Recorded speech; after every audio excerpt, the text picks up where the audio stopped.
So Netflix, yeah, it has got some good stuff on it, but what about Amazon Prime Video, which is available to all Prime members? If you look at that at first glance, it just looks cheap and nasty, and you think, oh my word, they've got a few high-profile horror films, but most of their stuff, you think, ugh, it's all straight-to-video stuff.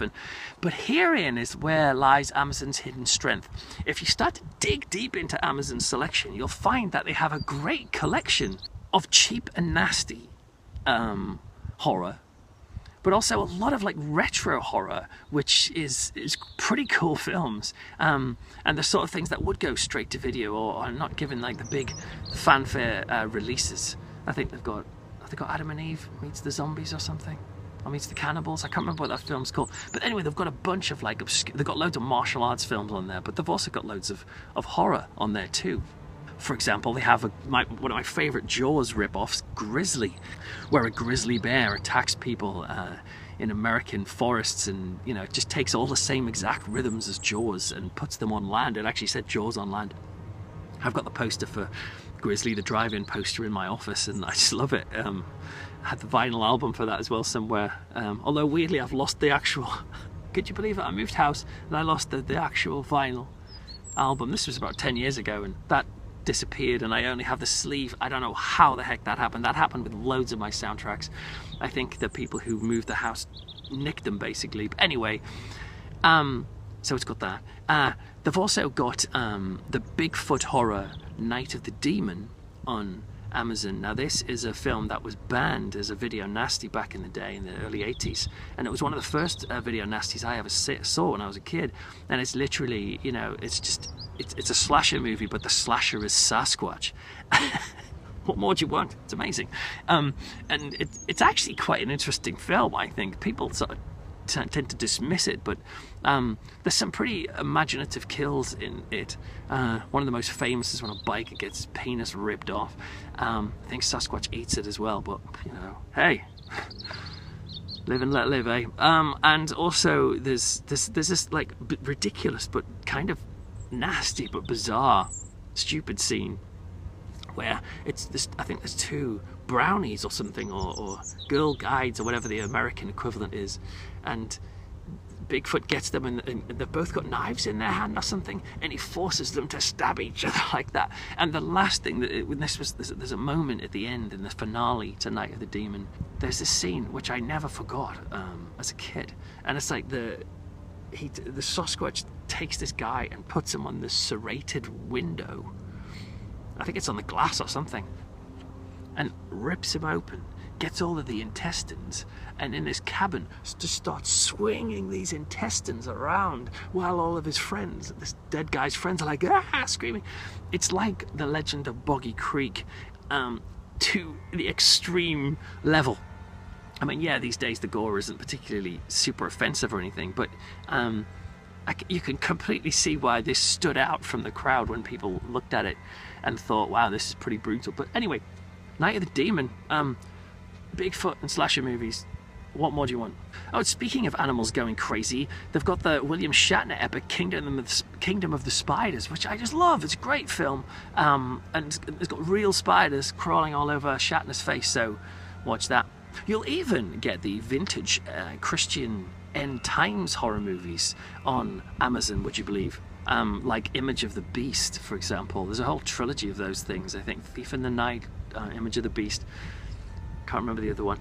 But these were films that were made as a kind of to warn non-Christians away from not finding salvation in Jesus, as it were, and if they didn't find it, then they would find that in the rapture, which is a certain sort of reading of Christian end times theory. And it's not the only reading, by the way. Not all Christians think this will happen this way, but some do, particularly in America, believe that Jesus will come and sort of remove everyone from the earth. You've probably heard the Left Behind books, perhaps, or films. There's a ropey film with Nicolas Cage, and these kind of Christian horror films play on this idea, but they were made in the 70s and played in kind of drive-ins and churches, I think. And they do play like exploitation films, but with this religious vibe. So they're an unusual combo, but really worth checking out. Also, as well, they have almost every Walking Dead season, by the way. If you like your horror more mainstream, then Amazon have all of that stuff. And they also actually, they have a bunch of horror documentaries on there, which are like, really, the quality is a bit ropey in terms of the production quality, but they're all right. They've got like 100 years of horror, which has a bunch of interviews with, like, I think Christopher Lee and other people, and I think they've just got straight up interviews with Christopher Lee on there, and like, you can get literally anything on Amazon if you drill down. Like, it's almost like a YouTube equivalent.